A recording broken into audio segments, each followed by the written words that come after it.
इस वक्त मैं अंदरून लाहौर मोची गेट मोहल्ला शिया में मौजूद हूँ। मुबारक हवेली के नाम से ये लाहौर की एक कदीम तरीन हवेली है। मेरे पहलू में जरी मौजूद है और इसकी बैक साइड पर अस्तबल बनाया हुआ था, लेकिन अब उस अस्तबल को शिफ्ट कर दिया गया। ये जो मेरे लेफ्ट साइड पर आप सारा ये एरिया देख रहे हैं, ये एरिया इमाम बारगाह के लिए डेडिकेट किया गया है। मेरे राइट साइड पर जो एक कॉर्नर है, ये डेडिकेटेड कॉर्नर है गाजी अब्बास अलमदार की मुनासबत से। जो अलम यहाँ पर नस्ब किए गए हैं, ये उनकी मुनासबत से यहाँ पर अलम लगाए गए हैं। ये कॉर्नर डेडिकेटेड है। फिर इसी तरह से ये चंद एक हुजरे बने हुए हैं, मेहमान खाने बने हुए हैं यहाँ पर लोगों के बैठने उठने के लिए। कुछ रिहाइशें लोगों ने इख्तियार की हुई हैं।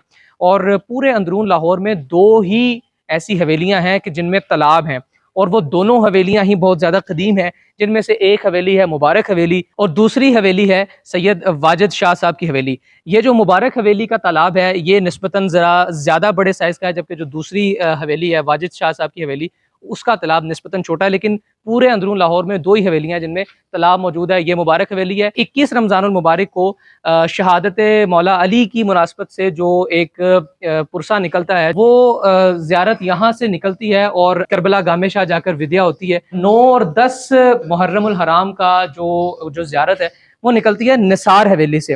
निसार हवेली बिल्कुल इसके पहलू में ही मौजूद है। पहले ये एक ही हवेली हुआ करती थी, उसके बाद कुछ क्लैशेस हुए, जिसके बाद यहाँ बीच में एक दीवार कर दी गई और इस साइड का तकरीबन 1.5-2 कनाल अराजी पर मुहित ये अहाता मुबारक हवेली के नाम कर दिया गया।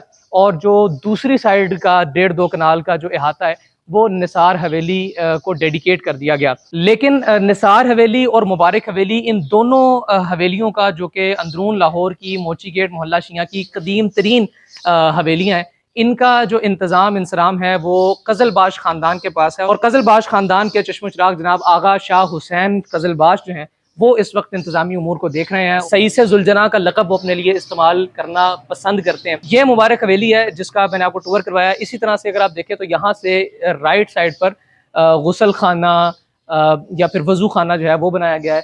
फिर इसी तरह से ये लेफ्ट साइड से स्टेयर्स ऊपर जाती हैं मुबारक हवेली की, और यहाँ ऊपर भी चंद एक हुजरे बने हुए हैं। या फिर जिस वक्त यहाँ मजलिस लगती है, संगत लगती है, तो ऊपर का जो पोर्शन होता है वो ख़वातीन के लिए उसे डेडिकेट कर दिया जाता है कि ख़वातीन ऊपर से तमाम तर मनाजिर को देख सके, और नीचे जो है वो जेंट्स पोर्शन होता है। ये मुबारक हवेली है। आइए अब आपको निसार हवेली का विज़िट करवाते हैं। इस वक्त मैं निसार हवेली में मौजूद हूँ, जहाँ क़याम पाकिस्तान से पहले से तकरीबन 200 साल से यहाँ पर आज़ादारी का सिलसिला जो है वो जारी है। और ये वही हवेली है जहाँ से शब आशूर का जो मरकज़ी जुलूस है वो निकलता है। यहाँ से जुलजना की बरामदगी होती है और फिर जुलजना अपने रूट्स से होता हुआ करबला गामे शाह पर विद्या होता है। इससे बिल्कुल निवाह में लगती है मुबारक हवेली। तकरीबन निसार हवेली 2 कनाल अराजी पर मुहित है, तकरीबन मुबारक हवेली भी 2 कनाल अराजी पर मुहित है। 150 साल के बाद 4 मुहर्रमुल हराम की मुनासबत से ताबूत अली अकबर का एक जुलूस जो है वो भी यहाँ से बरामद होगा, जो कि अपने अंदर एक तारीखी अहमियत रखता है।